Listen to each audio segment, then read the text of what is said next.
नमस्कार साथियों, स्वागत है आप सभी का स्टडी अफेयर्स में। पुतिन की अगली चाल, बेलारूस में न्यूक्लियर हथियार।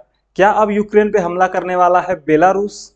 ये बड़ी खबर है और इस पर विस्तार से हम बात करेंगे, चर्चा करेंगे कि आखिरकार बेलारूस कहाँ पे लाई करता है, इसकी जियोग्राफिकल लोकेशन कहाँ पर है और रूस के लिए इतना ज़्यादा इम्पोर्टेंट क्यों है।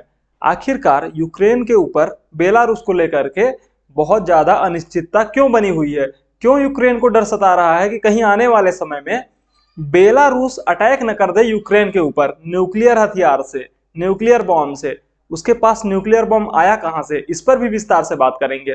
तो चलिए शुरू करते हैं। सबसे पहले हम इस खबर को विस्तार से चर्चा करें, इस पर बात करें, उससे पहले एक छोटा सा आपको हम वीडियो दिखाते हैं। उस वीडियो को देखिए, काफी कुछ चीजें समझ में आएंगी। Они все-таки не глупые люди. Нам стратегическое поражение хотят нанести и лезут на наши ядерные объекты. В этой связи вынужден заявить сегодня о том, что Россия приостанавливает свое участие в договоре о стратегических наступательных вооружениях.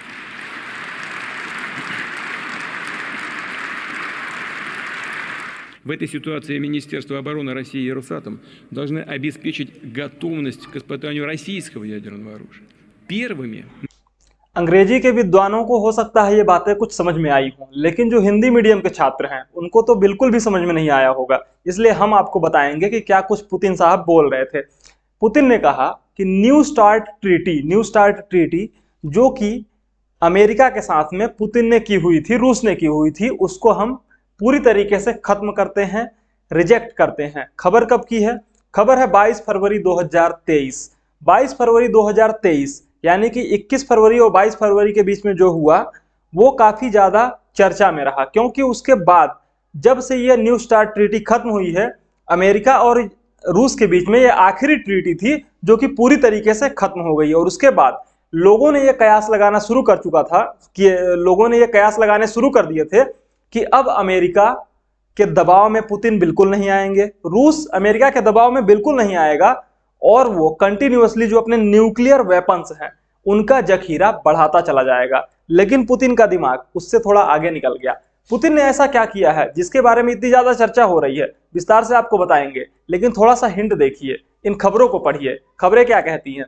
Putin says Russia will deploy nuclear weapons in Belarus, Russian plans to station tactical nuclear weapons. इस बात को, इस जो लाइंस हैं जो ये, इनको याद रखिएगा। क्या है ये कहती हैं कि tactical nuclear weapons in Belarus. कौन डिप्लॉय करेगा? पुतिन, यानी कि रूस।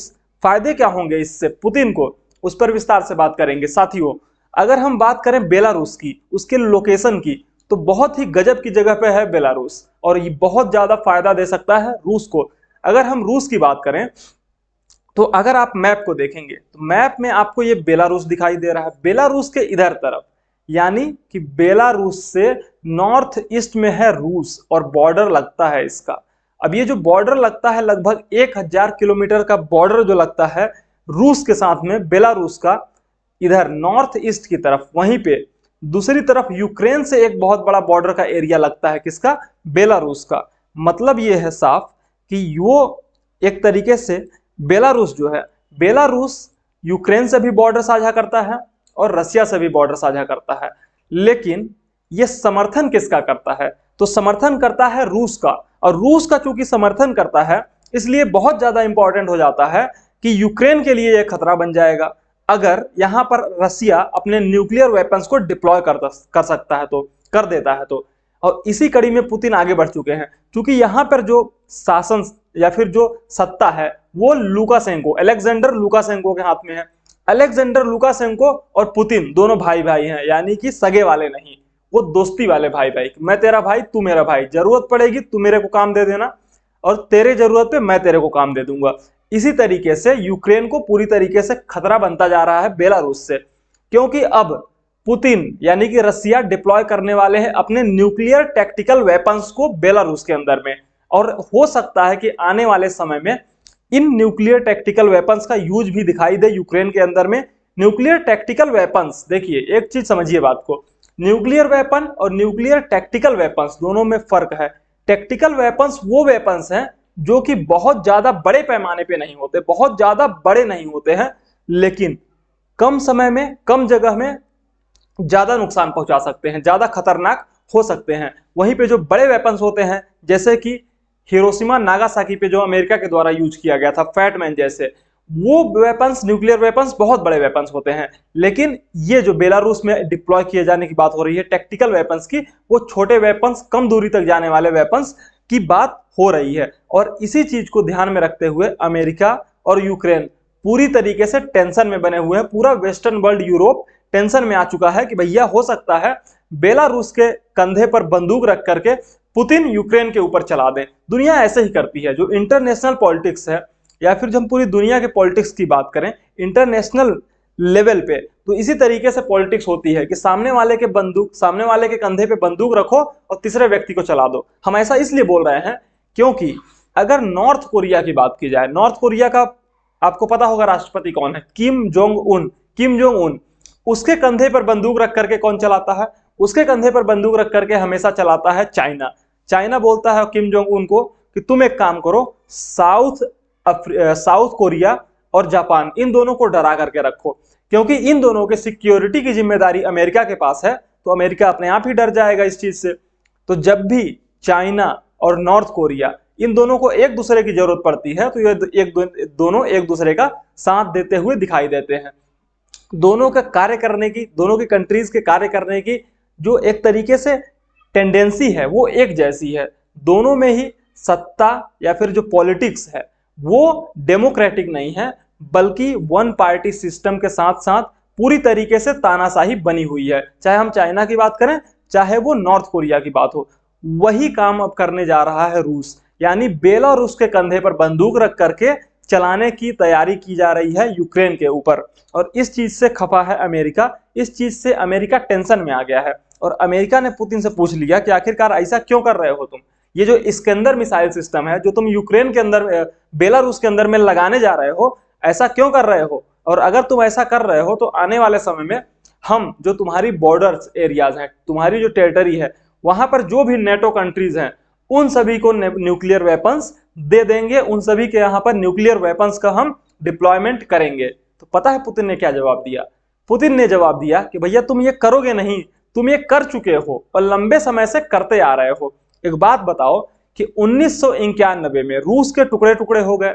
रूस पूरी तरीके से 15 देशों में, अलग अलग देशों में बट गया, जिसमें एक यूक्रेन भी था। तो अब ये बताओ कि आखिर नेटो जो संगठन बना था, जो कि रसिया के खिलाफ, सोवियत रसिया के खिलाफ बना था, यानी कि सोवियत यूनियन के खिलाफ बना था, उसको तो वहीं पर खत्म हो जाना चाहिए था। लेकिन तुमने उसको खत्म क्यों नहीं किया और नाटो को और ज्यादा एक्सटेंड क्यों किया? साथ ही साथ जो भी कंट्रीज नेटो के साथ हैं और रसिया के बॉर्डर्स एरियाज में है, रसिया के बॉर्डर्स में लगते हैं, वहां पर तुमने बहुत से न्यूक्लियर वेपन्स डिप्लॉय कर रखे हैं। वो क्यों किया? और अगर तुम ऐसा कर रहे हो तो हम भी ऐसा करेंगे। और ऐसा हम इसलिए कर रहे हैं क्योंकि हमारी जरूरत बनी हुई है, हमारी मजबूरी बनी हुई है कि हम अपने न्यूक्लियर वेपन्स को और ज्यादा एरियाज में फैला के रखें, ताकि अगर जरूरत पड़े तो हम उनका उपयोग कर सकें। दूसरी चीज, एलेक्जेंडर लुकाशेंको हमारे काफी अच्छे दोस्त हैं, हमारे भाई जैसे हैं। तो अब वो भाई है मेरा, मुझसे मांग रहा है यार कि दे दो हमको एक आध दो न्यूक्लियर वेपन्स, बहुत ज्यादा जरूरत है। तो हम कैसे ना दें, मना कैसे कर दें? और ये चीज पुतिन ने कह दिया अमेरिका से कि देखो भाई, एलेक्जेंडर लुकाशेंको हमसे मांग रहा था, हमने उसको दे दिया। अब भाई को हमने दिया है तो जरूरत पड़ने पे साथ तो देगा ही। तो हम अगर ऑर्डर करेंगे तो वो चलाएगा भी। कहां पे चलाना है वो हम उसको बताएंगे, जरूरत पड़ने पे, यानी कि कंट्रोल हमारे पास रहेगा। जो वेपन्स हैं वो बेलारूस में रहेंगे। सिर्फ इतना ही नहीं कर रहा है पुतिन, या फिर रूस की बात करें तो रूस कंटिन्यूअसली जो टेरिटरी है बेलारूस की, उसको और ज्यादा मॉडर्नाइज करने की कोशिश कर रहा है। उनके वेपन्स को मॉडर्नाइज, या फिर एक तरीके से ये कहें और ज्यादा आधुनिक करने की, और ज्यादा एडवांस बनाने की कोशिश कर रहा है, क्योंकि उसे पता है कि आखिरकार जो बेलारूस है वो रसिया के ही काम में आने वाला है आने वाले समय में। और इसी चीज को ध्यान में रखते हुए अगर हम बात करें कि जो ये डिप्लेटेड पूरी तरीके से डिप्लॉयमेंट हुआ है, उसके पीछे जो हाथ है वो पुतिन का बहुत ही खतरनाक हाथ है। न्यूक्लियर जो स्ट्रेटजी अपनाई जा रही है पुतिन के द्वारा, वो आने वाले समय में वेस्ट के लिए एक थ्रेट या फिर डर का माहौल पैदा कर सकती है। और इसी चीज को ध्यान में रखते हुए जब ब्रिटेन ने प्रतिक्रिया दी तो पुतिन ने कहा कि तुम भी तो क्या कर रहे हो, यूक्रेन को बहुत ज्यादा आर्म्स की सप्लाई कर रहे हो। जो यूरेनियम डिप्लेटेड म्यूनिशंस है, यानी कि वो हथियार जो टैंक्स के थ्रू यूज किए जाते हैं, वो गोली बारूद जो टैंक्स में होती है, टैंक्स के द्वारा चलाई जाती हैं, जिनके ऊपर यूरेनियम का डिप्लीशन होता है। यूरेनियम की एक लेयर होती है जो काफी ज्यादा तेजी से पेनिट्रेट करती है, बहुत ज्यादा तेजी से हमला करती है। उसका तुम यूक्रेन को क्यों सपोर्ट कर रहे हो? तुम वो चीजें यूक्रेन को सप्लाई कर रहे हो। तो अगर इस तरीके की एक्टिविटीज तुम्हारे द्वारा की जा रही हैं, तो हम अपना प्रसार क्यों ना करें, हम अपने वेपन्स का प्रसार क्यों ना करें। और बात थोड़ी सी जाहिर भी है, वो बात अलग है कि उनके कंट्री में क्या कुछ हो रहा है, यूक्रेन के ऊपर क्या कुछ हो रहा है, लेकिन अगर हम इंटरनेशनल पॉलिटिक्स में देखें तो वेस्ट चाहता है कि हम पूरी दुनिया पे कंट्रोल बना करके रखें। ये वही यूके है जो हमारे यहाँ पे 200 साल तक राज करके गया है, हमें 200 साल तक गुलाम बना करके रखा। हमारे यहाँ से जो सोने की चिड़िया कहा जाने वाला भारत था, उस भारत को पूरे तरीके से इन्होंने 200 साल तक लूटा और लगभग 30 से 45 ट्रिलियन डॉलर की जीडीपी के बराबर का पूरा माल यहाँ से लूट करके, सोना, गोल्ड, बहुत सी चीजें, मसाले लेकर के गए यहाँ से, बहुत सारी चीजें इन्होंने एक्सपोर्ट की, बहुत ज्यादा दमन किया गया। फिर भी आज भारत बहुत तेजी से ब्रिटेन से आगे बढ़ता हुआ पूरी दुनिया में दिखाई दे रहा है, निकलता हुआ दिखाई दे रहा है। और ये चीजें उनको अच्छी नहीं लगती। या तो वेस्टर्न वर्ल्ड की में अमेरिका की बात करें या फिर यूरोप की बात करें, ब्रिटेन जैसी कंट्रीज की बात करें, उन्हें ये बिल्कुल भी पसंद नहीं है कि कोई भी कंट्री उनसे आगे निकले, क्योंकि रसिया, इंडिया और चाइना ये एक तरीके से इस समय पे साथ में दिखाई दे रहे हैं इस रसिया यूक्रेन वॉर के बाद से। और इसी चीज की वजह से ब्रिटेन और वेस्टर्न वर्ल्ड थोड़ा थोड़ा इंडिया से भी खफा दिखाई देता है। खैर, उससे फर्क नहीं पड़ता क्योंकि वो कुछ बहुत ज्यादा कर नहीं पाएंगे।